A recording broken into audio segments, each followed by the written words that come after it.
Everybody, respected teachers and my lovely fellow students. I am Nisha Best of class 12th Commerce, and today I'll be reciting a poem of mine titled The Teenage Dreams I Didn't Get. It's a piece close to my heart, inspired by silent wishes and unheard voice of our youth. So here it goes. For once, I want to be the story, not the writer. The flame that glows, not just the lighter. To make mistakes without the blame, to rise and fall without the shame. To wander beneath skies vast and untamed, not always careful, not always framed. To follow dreams that makes me a whole, without a rule book, without a rule. For once, I want to be me, not what the world expects I'll stereotypically be. For once, I want to chase every passion of mine, not always coloring inside the lines.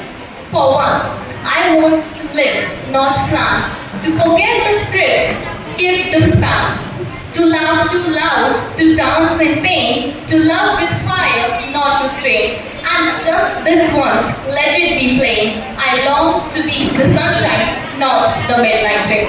Thank you so much. विधायक मंडल, शिक्षकगण और मेरे सहपाठी मित्रों, आप सभी को मेरा नमस्कार। मैं अर्चिता काला, टीसीजी पब्लिक स्कूल कक्षा 10वीं की छात्रा हूँ। जैसे कि हम सभी जानते हैं कि 22 अप्रैल को जम्मू कश्मीर के पहलगाम क्षेत्र में एक दिल दहला देने वाली घटना घटित हुई, और आज मैं आप सभी के समक्ष आतंकियों की क्रूरता विषय पर अपनी स्वरचित कविता प्रस्तुत करने जा रही हूँ।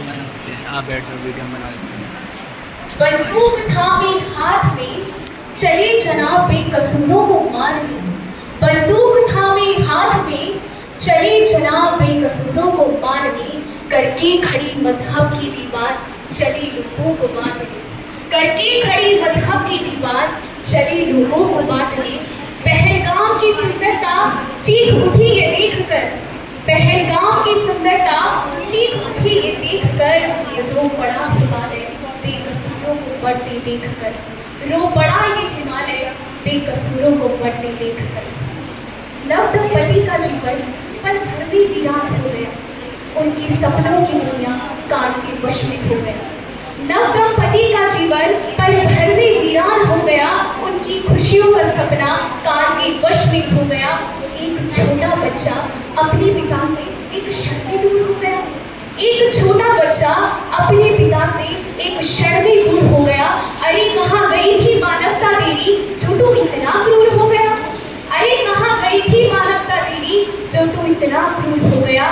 धिक्कार है तुझ पर, धिक्कार है तुझ पर जो तूने मजहब के नाम पर वार किया, धिक्कार है तुझ पर जो तूने मजहब के नाम पर वार किया।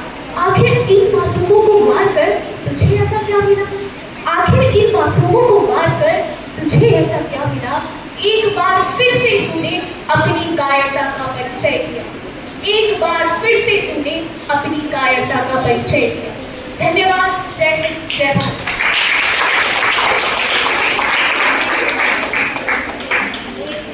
प्रकृति सबसे अच्छी कहानियाँ सुनाती है। आइए अब हम आद्या कक्षा 7वीं की कहानी सुनें। आद्या का तालियों के साथ स्वागत करिए।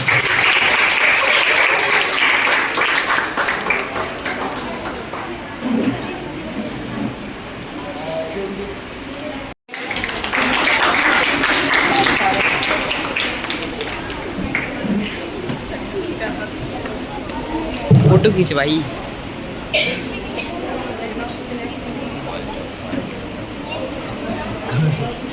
आदरणीय शिक्षकगण और मेरे प्रिय सहपाठियों, मैं दिया हुसैन आज आप सभी के समक्ष इस मंच पर पोडियम के माध्यम से आई कितना हो रहा?